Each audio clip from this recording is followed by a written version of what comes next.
चौधरी चरण सिंह की आत्मा के बाद अगर कोई आत्मा चुनाव में आई है तो राजकुमार सांगवान की आत्मा है। चौधरी साहब के पद चिन्हों पे चलने वाला व्यक्ति है, तख्त पर सोने वाला व्यक्ति है। मैं उसके नजदीक का कमरा भी देखा, जिस कमरे में भी रह रहे हैं। ना कोई जंगला है, ना कोई अलमारी है, ना कोई रोशनदान है। एक दरी है, जो कपड़े पहन के जा है वो उस पर तख्त पे गिर दे, धोबी के ताजा वो पैर के चला हुआ। दूसरी बात, उसके पास कुछ नहीं है और मैं समझता हूँ जमीन जायदाद भी नहीं है। 40-45 वर्षों से लगातार हमारे क्षेत्र की जनता का उन्होंने कभी ये नहीं सोचा ये त्यागी है, ब्राह्मण है, मुस्लिम है, हर जाति बिरादरी का जो बच्चा उनके पास में गया उसका काम करने का चौधरी साहब राजकुमार सांगवान ने करा। उनके पढ़ाई लिखाई में मदद करने का, उनके एडमिशन में करने, उन्होंने कभी ये नहीं पूछा तुम कहाँ से आए हो, किस जाति के लोग हो। जो भी गया उसका मदद करी, जो उसका फल आज राजकुमार सांगवान जी को मिल रहा है।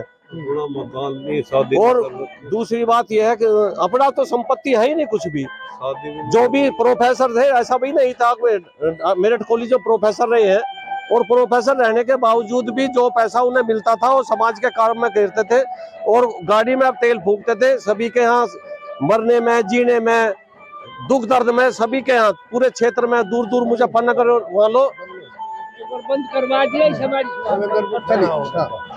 मुजफ्फरनगर हो चाहे बुलंदशहर हो चाहे कहीं हो, अगर 20 शादी है तो 20 की 20 शादियों में वो गए, चाहे सुबह से शाम होगी। उन्होंने ऐसा प्रत्याशी चौधरी साहब ने, जैन जी ने दिया है और हमारा मन बीजेपी वाला था खूब आराम से मिल रहे। ऐसा नहीं है, जहाँ बीजेपी के कैंडिडेट आप वहां जाकर पूछो बीजेपी के लिए हम कितना चाह कर वोट कर रहे हैं और यहाँ बीजेपी वाले चाह कर वोट कर रहे हैं। जहां तक मोमडनों की बात आपने पूछी, मुसलमान भाई बिल्कुल कदम तक कदम मिलाकर राजकुमार सांगवान को वोट दे रहे हैं, चाहे वो शिवाल खास हो, चाहे वो यहाँ का बड़ौद क्षेत्र हो, चाहे वो बागपत का हो।